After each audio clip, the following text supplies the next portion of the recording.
కూడా 29, 30, 31, 32, 28, 23 మరి తదితర మొత్తం 11 చోట్ల పోటీ చేస్తున్నటువంటి సిపిఐ అభ్యర్థులు గెలిపే ధ్యేయంగా ప్రజలందరూ వాడల స్వాగత హర్షధ్వనాలు తెలియజేస్తూ స్వాగతం పలుకుతూ భారత కమ్యూనిస్టు పార్టీ ప్రాంతం అభివృద్ధి చెందాలంటే కమ్యూనిస్టు పార్టీ సిపిఐతోనే సాధ్యం, దండి సురేష్ గారితోనే సాధ్యం అని చెప్పి అందరూ ఏకగ్రీవంగా ముక్త ఖండంతో ముందుకు వస్తున్నారు.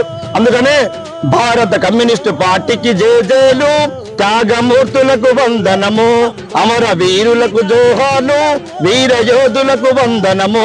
కమ్యూనిస్టు పార్టీకి జేజేలు, త్యాగమూర్తులకు వందనము, వీర యోధులకు వందనము, అమర వీరులకు జోహాలు. అమర వీరుల స్ఫూర్తిగా సిపిఐ పార్టీ గెలిపే లక్ష్యంగా కంకి కొడవలి గుర్తుకు మీ అమూల్యమైన ఓటు ముద్ర వేసి గెలిపించాల్సిన కోరుతూ మీ అందరూ కూడా 11వ తారీఖున కంకి కొడవలి గుర్తుకు ఓటేసి భారత కమ్యూనిస్టు పార్టీ అభ్యర్థులందరినీ కూడా అఖండ భారీ మెజార్టీతో గెలిపించాల్సిన కోరుకుంటూ 23వ డివిజన్ నుంచి పోటీ చేస్తున్నటువంటి మా మెచ్చవిగా భారీ మెజార్టీతో గెలిపించాల్సిన కోరుకుంటూ వర్ధిల్లాలి భారత కమ్యూనిస్టు పార్టీ.